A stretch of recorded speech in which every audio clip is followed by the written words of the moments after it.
Now, one of the things that I talk about all the time on this channel is judging people for where they are, not necessarily where you've been in your relationship or where you plan on going, but look at them for where they are now. And I know that on this channel, I typically will beat up Cody pretty bad, and I've gone in on him a few times about things that he's done. But to be honest with you, as I was watching this particular episode of Sister Wives, some things just really bothered me about Cody. And if he was dating my daughter, or he was married, especially if he was married to my daughter, or he was with a friend of mine, or just as a guy looking at another guy and how he does his family, a lot of things gave me pause. One of which was the instance where his family was trying to avoid the attention of the paparazzi and the police. So they decided that they were going to take a little break away from the revelation that they were a polygamous family and the outrage and the interest that was spawned from that revelation. And they wanted to go up to Wyoming to Cody's dad's ranch so that they can get away from everything. And I don't have a problem with that.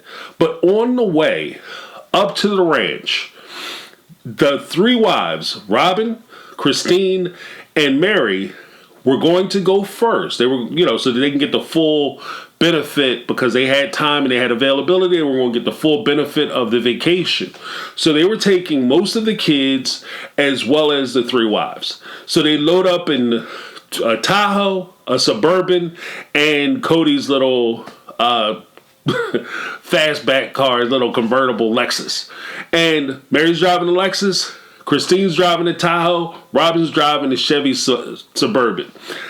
On the way up, within an hour of them departing from the home, in the first hour of this 8-hour drive, the Suburban breaks down on the side of the road. There was some ticking. Cody makes reference to, I hate the ticking sound of that motor. Good luck, buddy. And within an hour of them leaving the home, the car breaks down. Now, it gave Robin a little warning. She was able to get the car over to the side of the road. And immediately, once she gets the car over to the side of the road, all of a sudden, smoke starts billowing out of the front of the hood. The car stops and shuts off, which is never a good sign. That's never a good sign. Like, when your car shuts off from running, there's problems. So, needless to say, they decide they're gonna load it up with some oil. They're gonna put some more fluid in there, and hopefully that'll fix everything. Not likely. Not likely.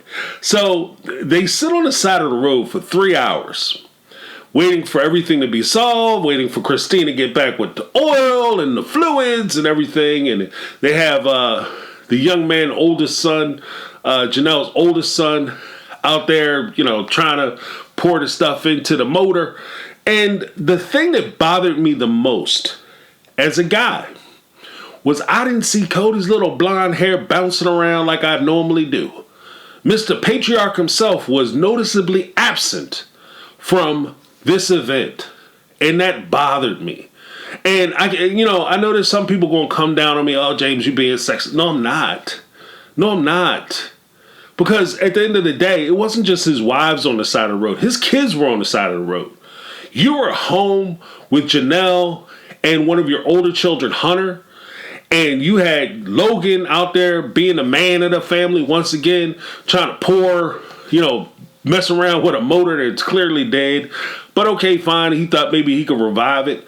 But you were nowhere to be found. And I don't know what he was doing. All I know is earlier he had said this. I'm actually going to have an hour at this house by myself. An hour by myself here. In fact, I was going to go back to work. I'm not now, man. And that's what I'm talking about. Like, if you're off, you're available. I don't understand why you stayed home. You clearly had access to another car. Hell, you had that motorcycle that you drove over to the repair shop on.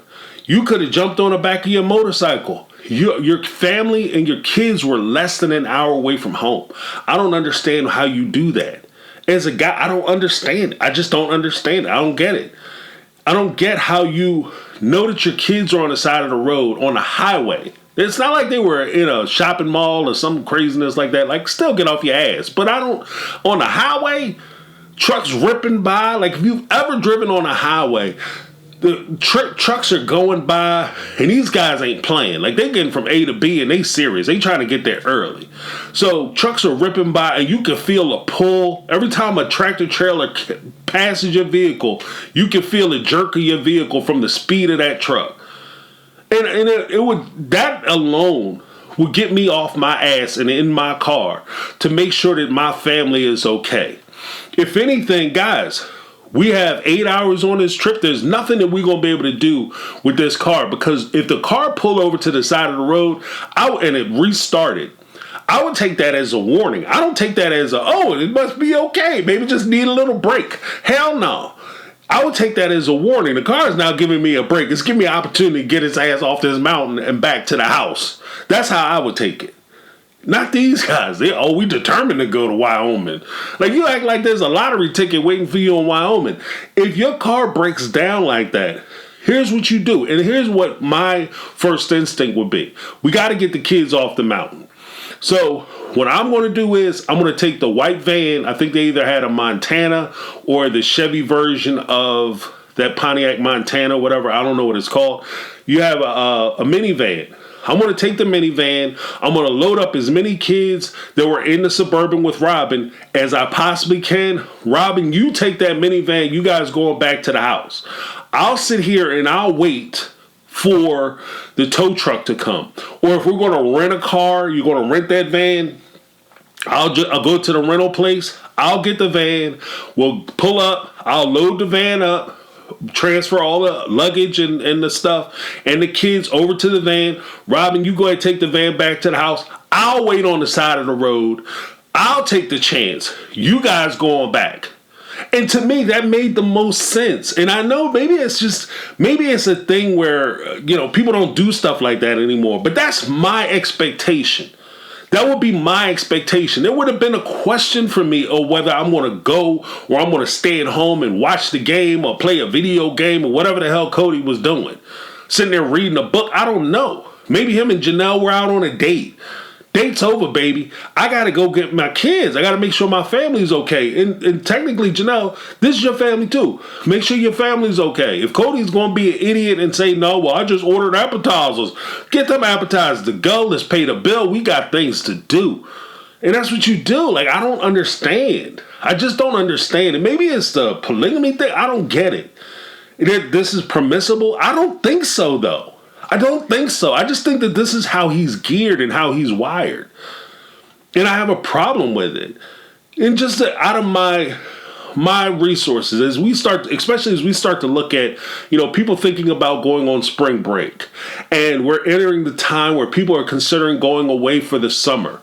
Here are just some quick tips that I think I would share with everybody on things, at least my take or my perspective on how you can be safe in doing these things. The first thing, no matter the age of your car, whether it's a new car or old car, if you're going to drive a substantial amount of time away from your home, make sure your car is in road-ready condition.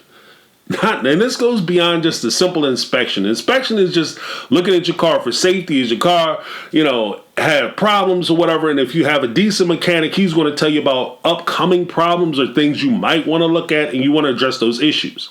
But you specifically want to ask your mechanic or somebody you trust. Hopefully you have a trusted mechanic that you can say, look, I'm going to drive 8 hours away from my house. I want to make sure that this car is okay and can make it. And most mechanics will be honest with you. And they'll tell you, yeah, you need some brakes. Yeah, your fluid might be kind of low. Guys, if you take care of your cars or you do the mechanics on your car, check the fluid level, check the suspension, check your engine level. Make sure that you have enough oil, antifreeze, so on and so forth. Check those levels. Check to make sure that your transmission fluid is okay. All those kind of things. Make sure you check your brake lines. Run them brake lines the whole way back. Make sure everything is sound. But especially if you're putting your family in this car and you aren't going to be there. And for those people who will listen to me say that and say, James, I don't want to spend money on a mechanic because that'll be too costly. Here's the thing. If you can't afford to pay for a mechanic to check your car, to see if your car is road ready, then most likely you don't have the money to pay for a mechanic who's 8 hours away. Because when you have a situation like that, the car breaks down, you're 6 hours out from your house, they're not towing that car back to your house so it can sit in your driveway. They're not towing that car back to your home or the close mechanic to your house. They're towing that car without an excessive charge. They're towing that car to a mechanic or a service station that's an hour away. And most likely, if it's coming from the tow truck itself, is coming from a service station to get you off the road, they're going to tow you back to their service station. They're not towing you anywhere else. And when they do that, here's the secret to this other secret to the sauce. If you decide that you aren't going to go with them, they're not only going to charge you for the tow. There are some mechanics who will charge you for rental of space on their lot. So they'll charge you for towing a car to their lot, and then they'll charge you for storing your car on the lot until you figure out what it is you plan on doing. And if you say, hey, I'm going to get the car fixed with you and whatever you charge me, they'll deduct it. Most cases, they'll deduct the cost of having the car on their lot. But if you say, hey, yeah, I just want to figure out so I can get the car back to my house or whatever, to my mechanic, then they're going to charge you for your space on a lot. And that could be hundreds of dollars, depending on who you're dealing with. So that's something to be placed into consideration. Another suggestion, if you are going to travel and you plan on driving, an easy way for you to do this, get yourself a rental car. A rental car is the most simplistic way because these cars are expected to travel a long way. So they expect these cars to be road ready. So they have to prepare them that way. In addition, if the car does break down, you're driving the car down the road and all of a sudden smoke shoots out the front of the hood and you get the car over to the side of the road, you call the rental car company up, they'll bring you another rental out, and then they have to worry about what they're going to do with that other car. And you just on your way. That, to me, that's a better scenario than you trying to figure out what you're going to do with your car.